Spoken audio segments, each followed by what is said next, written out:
요즘 코로나 사태와 어려운 경제 상황 등으로 인해서 많은 사람들에게 기쁨이 사라지고 있습니다. 그래서 우리는 오늘부터 기쁨의 서신이라고 불리는 빌립보서 말씀을 연속해서 공부하려고 합니다. 오늘은 그 첫 번째 시간으로서 기쁨을 창조하는 인사라는 제목으로 말씀을 나누기 원합니다. 여러분, 만약에 우리에게 인사가 없다면 어떻게 될까요? 한번 상상해 보십시오. 세상은 너무도 삭막하게 변할 것입니다. 인사는 문자 그대로 사람의 일입니다. 제 아버지는 본인의 인생 경험을 통해서 사람이 인사만 제대로 하더라도 성공할 수 있다라고 말씀하셨습니다. 올바른 태도로 진심 어린 인사를 건넨다면 그것은 다른 사람을 기쁘게 만들 뿐만 아니라 공동체의 분위기를 부드럽게 할 것입니다. 여러분은 어떠신가요? 인사를 잘 하십니까? 인사는 별거 아닌 것 같지만 나의 영성과 인격을 드러냅니다. 그것은 내가 얼마나 다른 사람을 귀하게 여기는가를 나타냅니다. 인사는 내가 또한 어떤 태도의 사람인가를 드러냅니다. 진심 어린 인사는 무엇보다도 다른 사람 안에 기쁨을 창조할 수 있습니다. 오늘 사도 바울이 빌립보 교인에게 보낸 편지의 서문인 빌립보서 1장 1절부터 2절 말씀을 통해서 기쁨을 창조하는 인사의 비결을 생각해 보기를 바랍니다. 첫 번째로 기쁨을 창조하는 인사를 하기 위해서는 겸손의 덕을 배양해야 합니다. 여러분, 사도 바울이 자신을 어떻게 소개하고 있는지를 한번 유의해 보십시오. 그는 1절 상반절에서 자신과 디모데를 그리스도 예수의 종이라고 부르고 있습니다. 바울이 누구입니까? 바울은 빌립보 교회를 개척한 개척자였습니다. 사도행전 16장을 읽어보면 빌립보 교회의 개척 이야기가 나오는데 매를 맞고 옥에 갇히는 등 바울의 직접적인 노력과 희생을 통해서 이 빌립보 교회가 생긴 것입니다. 바울은 그러므로 자기 자신을 빌립보 교회의 개척자 또는 그들의 초대 목사 등으로 소개할 모든 이유가 있었죠. 그러나 그는 자신을 종으로 소개했습니다. 그것은 그의 참된 겸손과 복종의 영을 보여주는 것이죠. 다른 사람을 격려하고 그들 안에 기쁨을 주는 인사를 하기 위해서 우리는 바울처럼 진정한 겸손의 영을 가져야 합니다. 오해하지 마십시오. 겸손은 유약하거나 수동적이거나 수줍음이 많은 태도와 동의어가 아닙니다. 겸손은 자기를 비하하거나 자기는 아무 가치도 없다고 여기는 그런 낮은 자존감과도 같지 않습니다. C.S. 루이스가 지적한 것처럼 참으로 겸손한 사람은 자신에 대해 생각하기보다 주님에 대해 그리고 다른 사람에 대해 생각할 것입니다. 그는 바울이 빌립보서 2장 3절 4절에서 말한 것처럼 자기보다 남을 낮게 여길 것입니다. 그리고 자기 일을 돌아볼 뿐더러 다른 사람의 일을 돌아볼 것입니다.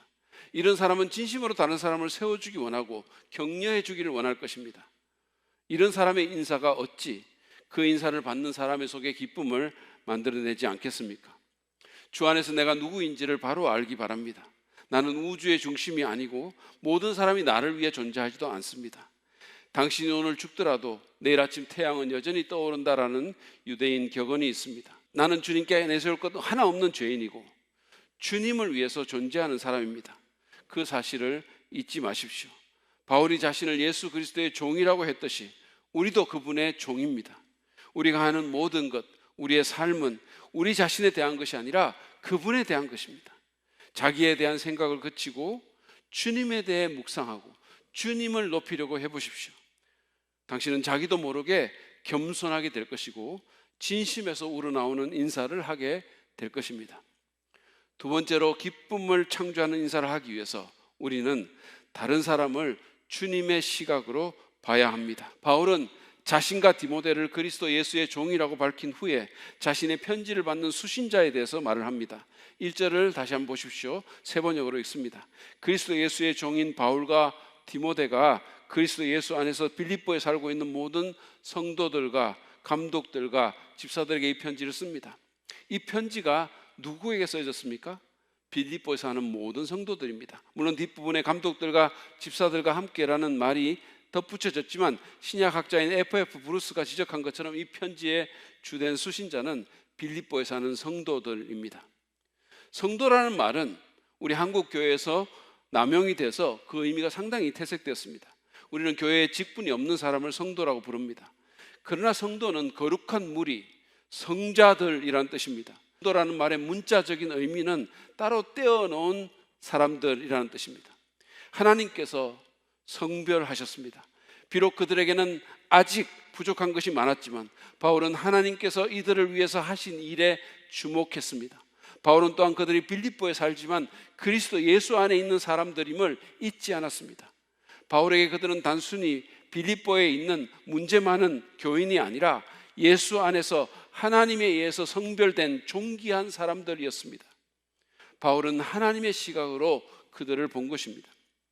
우리가 서로를 하나님의 시각으로 볼 수 있다면 우리는 참으로 서로를 기뻐하며 존중하며 격려할 것입니다.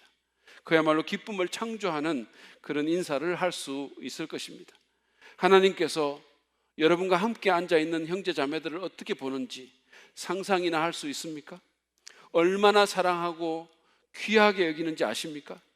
그들을 위해서 독생자 예수 그리스도를 희생시키실 정도로 사랑하셨습니다. 하나님께서 당신의 시각을 변화시켜 주시기를 기도하십시오. 주님이 보는 것처럼 보게 해달라고 구하십시오. 약점보다는 장점을 보고 현재보다는 미래의 가능성을 볼 수 있게 해달라고 기도하시기 바랍니다.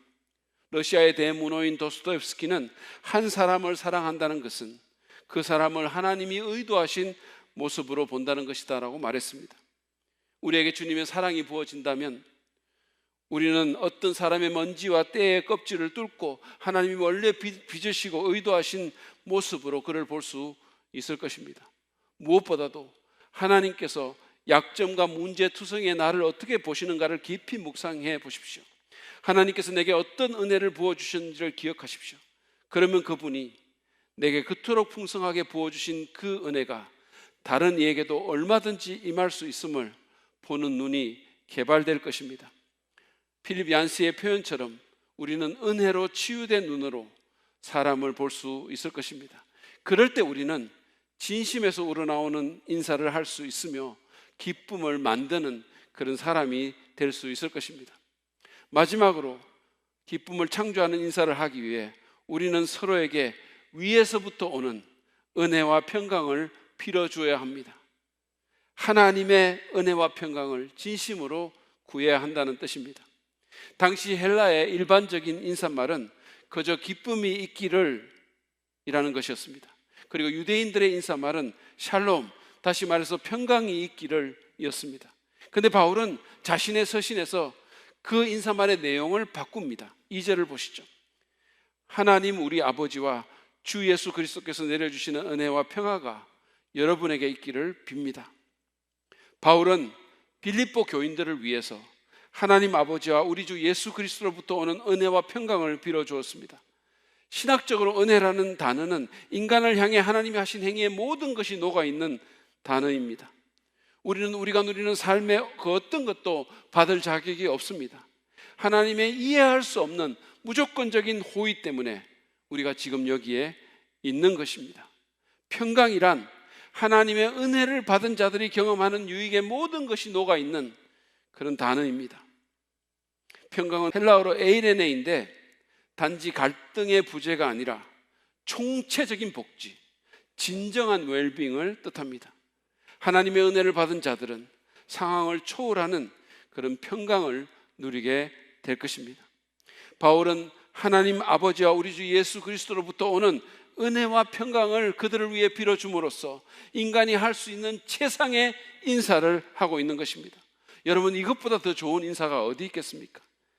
하나님의 은혜를 경험함이 없이 인간은 절대로 행복할 수 없습니다. 그분의 은혜와 그로 인한 평강이 없다면 참된 기쁨도 없습니다. 저는 기도할 때마다 하나님의 은혜를 구합니다. 왜냐하면 그것보다 제 삶에 더 절실한 필요가 없음을 제가 잘 알기 때문입니다. 그것보다 더 좋은 선물은 제게 없기 때문이죠. 하나님의 은혜는 문자 그대로 사람들의 삶에 혁명을 일으킵니다. 아프리카로 팔려가서 가장 밑바닥의 삶을 살다가 결국은 노예 상인을 했던 존 뉴턴은 놀라운 하나님의 은혜를 체험하고 목사가 되었습니다. 그분이 쓴 Amazing Grace, 나 같은 죄인 살리시니라는 찬양은 지금도 그리스도인과 비그리스도인에게 공의 사랑을 받는 클래식이 되었습니다. 우리나라의 한 유명한 작가는 오랜 기간 방황하던 자신을 묵묵히 기다려주신 은혜의 하나님을 만난 후에 정말 난생 처음으로 기쁨이 무엇인지를 알게 되었다라고 고백했습니다. 우리는 사람들에게 여러 다양한 표현과 방법으로 인사할 수 있습니다. 그러나 그 어떤 인사도 주님의 은혜와 평강을 비는 인사보다는 더 강렬하지 않고 더 낫지도 않습니다. 여러분 오해하지 마십시오. 만날 때마다 소리를 내서 하나님 우리 아버지와 주 예수 그리스도에게서 은혜와 평강이 있을지어다 라고 인사하라는 말씀은 아닙니다. 우리는 여러 다양하고도 비종교적이고 창의적인 방법으로 인사할 수 있습니다. 그러나 누군가에게 인사를 할 때마다 우리 마음의 중심에 그를 향한 주님의 은혜와 평강을 비는 마음이 있어야 할 것이라는 말입니다. 누군가를 생각할 때마다 위로부터의 은혜와 평강을 빌어준다면 그의 삶에는 상황과 무관한 기쁨이 넘치게 될 것입니다. 이 어렵고 답답한 시대에 우리에게 정말로 필요한 것은 다른 무엇보다도 하나님 우리 아버지와 주 예수 그리스도로부터 오는 놀라운 은혜와 평강인 것입니다. 여러분은 인사하는 사람입니까?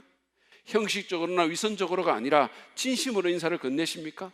하나님께서 당신 주변에 두신 사람들을 기뻐하고 그들에게 관심을 가지며 그들과의 관계를 열어가십니까?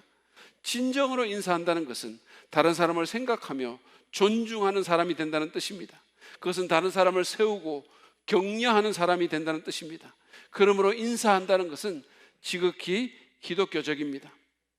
이 험난하고 살벌한 세상에 우리는 서로에게 기쁨이 되어야 하고 또 기쁨을 창조해야 합니다. 겸손의 덕을 배양합시다. 사람들을 하나님의 시각으로 봅시다. 위로부터 오는 참된 축복, 은혜와 평강을 빌어줍시다. 그러면 우리는 기쁨을 만드는 사람이 될 수 있을 것입니다. 우리 안에도 기쁨이 넘치게 되고 우리의 공동체도 그렇게 될 것입니다. 무엇보다도 우리의 하나님이 우리로 인해서 기뻐하실 것입니다. 그런 기쁨이 충만한 우리가 되기를 간절히 바랍니다.